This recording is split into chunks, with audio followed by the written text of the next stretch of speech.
द्याल. सगळ्यात भंगार शब्द, तुमची सुपारी किती? म्हणजे आम्ही सुपारी घेतो काय बोलाल बर? त्याच्यापेक्षा भंगार तुमचं तुम्हालाच आणावं लागतंय का आम्ही आणावं लागतंय?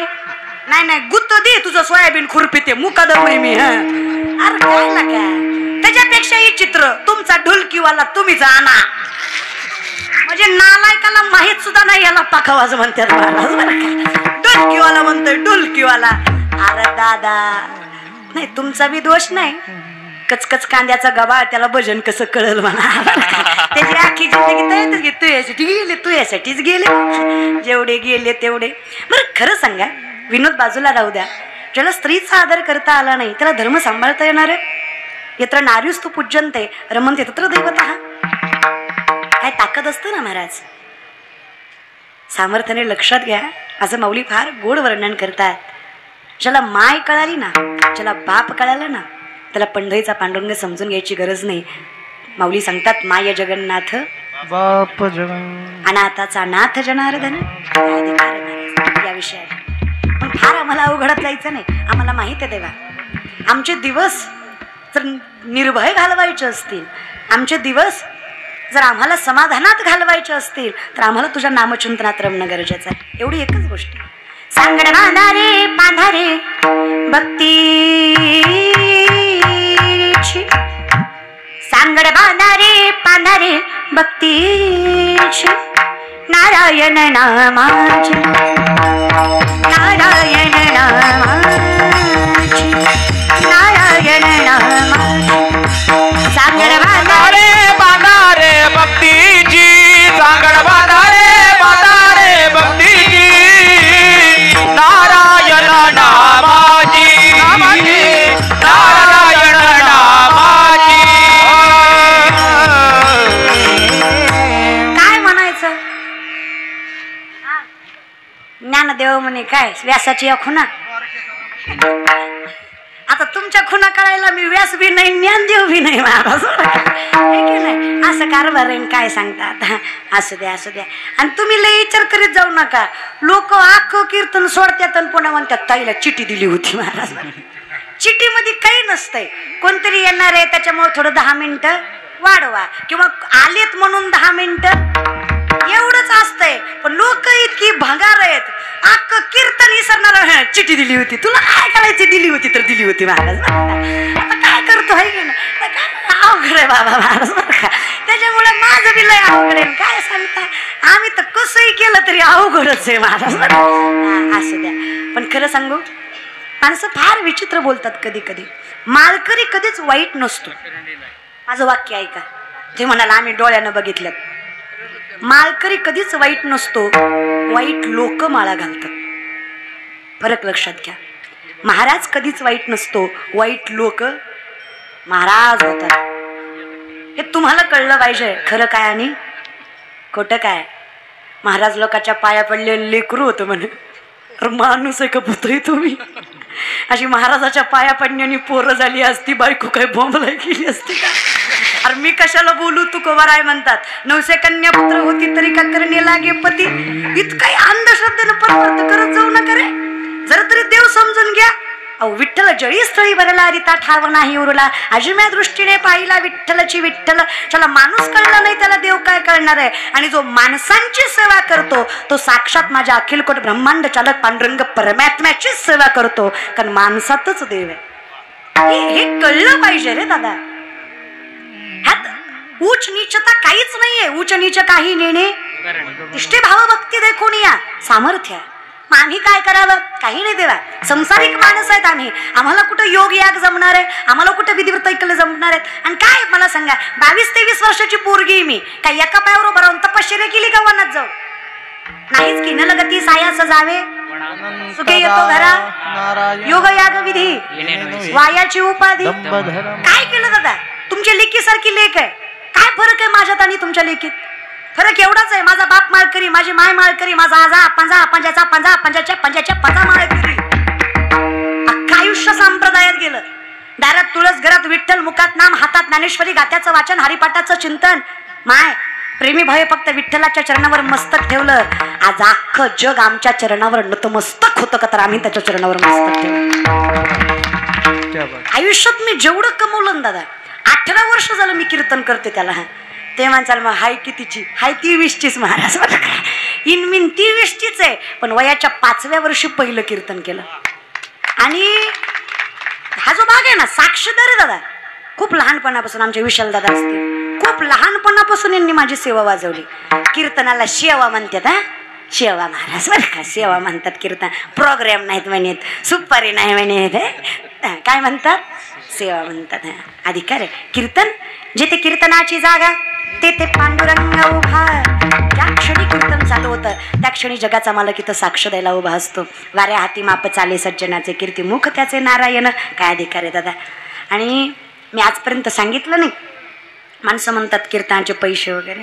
मी आयुष्यात जेवढं विशाल दादा मानधन घेतलं ना, जेवढं लोक म्हणतात घेती जरा जास्त, घेती तर घेते हा ना, त्याला काय असतंय महाराज बरं का. ह्यांच्याकडनं कमी घेते, बाकीकडनं जास्त घेते महाराज बरं का. हे आमच्या जवळची माणसं आहेत. मी आजपर्यंत जेवढे कीर्तनाचं मानधन घेतलं, एकही रुपया मी संसारात दिला नाही. माझा तर संसार नाहीच, पण घरचे बी महाराज बरं का. माझा अजून बाकी महाराज बरं का. जे काही घरचं एकही नाही दिला. आणि आयुष्यात काय असतं महाराज बरं, माय संसारात काय लागतं ग, नवरा चांगला लागतो. काय म्हणणं आहे तुमचं. सासूनं बोलावं, सासऱ्यानं बोलावं, जावेनं बोलावं, नंदेनं बोलावं, गावानं हिनवावं, फक्त नवऱ्यानं म्हणावं मी आहे ना, कशाला टेन्शन घेते बाई, सामर्थ्यानं संसार करते. खरंय खोटे होय ग रेडणीच्या बाया, खरंय खोटे ग माय, होय काय होय गे मागच्या. अगं माझं झालं नाही म्हणून तुम्हाला विचारते, माझं झाल्यावर येईल मला अक्कल महाराज बरं का. असंही संसारात तसा हा जो परमार्थ आहे ह्याच्यातही धनीच चांगला लागतो. तू का म्हणे सोपे आहे, फक्त काय पाहिजे, शहाणा तो. ज्यानं कमवलंय तो अक्कलवान पाहिजे, कमवायची पाहिजे आणि त्याच्यापेक्षा जास्त घालवायची पाहिजे. मी तर म्हणते कमवायचं सोपं आहे, घालवायचं अवघड आहे. ज्याला कुठं घालवावं कळत नाही त्याची अवस्था शाहरुख खानच्या पोरासारखी होती. कळलं त्यालाच कळलं महाराज. आता कुठं हे अक्कल पाहिजे घालवायची महाराज. असं काम असतंय तीन काय खरं असतंय. विषयाकडे या. मी आजपर्यंत कधीच सांगितलं नाही बरं मामा पाटील दादा, आयुष्यात मी जेवढं कमवलं ना, मी त्या सगळ्याचा मोबदला सगळे टाळकरी लक्ष देऊ नये. विशाल दादा तुम्हालाही माहित नाही, सर्जेराव दादा, मी 6 मजली बांधकाम केलं विथ AC. हॉस्टेल लाईफ पेक्षा चांगली लाईफ. अखंड महाराष्ट्रामध्ये ज्या मुलींना वारकरी शिक्षणाची सोय नाही अशा प्रत्येक मुलीसाठी हाय क्लास लाईफस्टाईल असणारी आध्यात्मिक शिक्षण संस्था मी फक्त माझ्या कीर्तनाच्या पैशावर उभा केली. आणि त्याचं उद्घाटन मी जून महिन्यात करणार आहे. अजून मी सोशल मीडियावर बी टाकलं नाही, कीर्तनात बी सांगितलं नाही. आज सांगे वाटलं त्याचं काय असतंय महाराज जवळची माणसं. तर मग जून महिन्यामध्ये 14-15 जूनला शाळा भरतात. त्याच्या एक 6-7 दिवस आधी, मी अजून तारीख नाही ठरवली, त्या दिवशी आमच्या गुरुवर यांचं कीर्तन असणार. जयवंतदादा बोधले यांच्या कीर्तनाच्या माध्यमातून त्या संस्थेचं उद्घाटन करणार. आणि 6 मजली, एका मजल्यावर 3 1 BHK आहेत.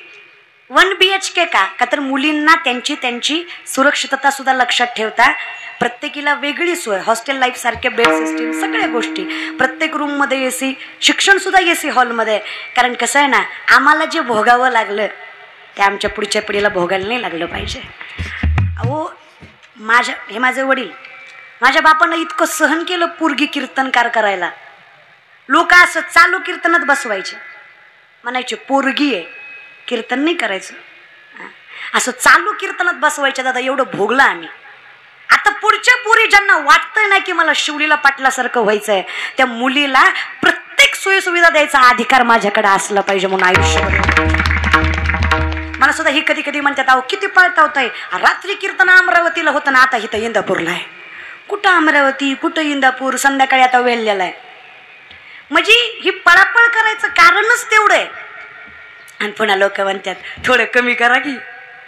अरे बाबा तुमच्यासाठी चाललंय. ही जी संस्था आहे तेवढ्यासाठी.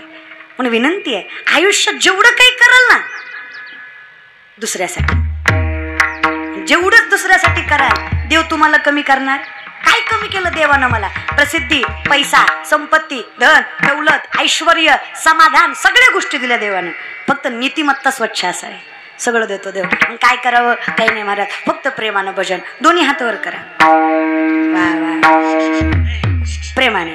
राम राम जय राजा राम, राम राम जय सीताराम, राम राम जय राजा राम, राम राम जय सीताराम, राम राम जय राजा राम, राम राम जय सीताराम, राम राम जय राजा राम, राम राम जय सीताराम, राम राम राम राम राम राम राम जय सीताराम, राम राम राजा राम, राम राम जय सीताराम, राम राम जय राजा राम, राम राम जय सीताराम, राम राम रे राजा राम, राम राम जय सीताराम. खाली कोणी घ्यायला सांगितले? असू दे घेतले तर घ्या महाराज. पण असं बी तुम्ही काय ऐकाय बसले का? बोलल्यावर झोंबन पण मी बोलणार. तुम्ही एवढे आले, यातले कीर्तन आहे काय अर्धेच आले, अर्धे एकाच कामासाठी आले. टीव्हीत बघितली एकदा समक्ष बघायची. तुमचंच खरंय दादा, हो तुमचंच खरंय. असू द्या, कसे का व्हायना आले ते महत्वाचे आहे. पण एक सांगू, लेख म्हणून ऐका. नामदेव पायरी झाडणारी बाई काय आणि पांडुरंगाचा अभिषेक करणारा पुजारी काय, दोघाचा अधिकार सारखाच आहे. कीर्तनकार कुणी असो, कीर्तनकारच असतो. तो छोटा मोठा, तो नावाजलेला गाजलेला, त्याची एकच पदवी खरी आहे, हरिभक्त परायण. बाकी विनोदाचार्य, समाज प्रबोधनकार, जी टॉकीज फेम सगळं खोटं आहे.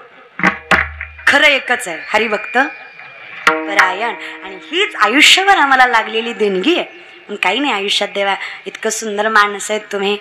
आमचे पाटील दादा असतील, भरणे मामा असतील, सगळे सामर्थ्याने व्यासपीठासमोर कीर्तनाला उपस्थित राहिले बरं काय. दादांच्या ह्याच्या आधी बी 2 दादा कीर्तनाला आलते, पण त्याला वर्ष झालं असं आहे की नाही, वर्ष झालं. म्हणजे या भागात कीर्तन असलं की दादा येतात. मला वाटतं मामाची माझीच पहिलं आहे, पहिलं कीर्तन. असू द्या, पहिलं बी चांगलं असते माझ्याच बरं का. तसं मामांचं माझं हे पहिलं कीर्तन. माझे दादांची 3री-4थी वेळ आहे कीर्तनाला घ्यायची. त्याच्यामुळे सामर्थ्याने तुम्ही आलात, कारण तुमचा भाग म्हणलं की फार सुधारित. पश्चिम महाराष्ट्रात बारामती असेल, फलटण असेल, माळशिरस, या सगळ्या गोष्टीचं नाव निघतं.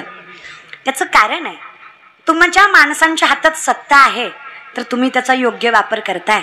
आणि खरं सांगू, पांडुरंग परमात्म्याच्या कृपेने अशीच समाजाची सेवा करून ही सत्ता तुमच्या हातात राहावी, हेच पांडुरंग परमात्म्याच्या मी प्रार्थना करत आहे. आणि एवढं मात्र खरं आहे, ज्याच्या मुखात माझ्या विठ्ठलाच्या नामचिंतनाची साधना आहे आणि आयुष्यभर ज्याने परमार्थाचं कौतुक केलं, नामा म्हणे तया असावे, देव त्यांचं कल्याण केल्याशिवाय सोडत.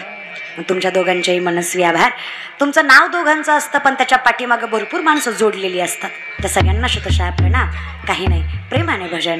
विठोपाय रखमा रे विठोबाय रखमा, विठोबा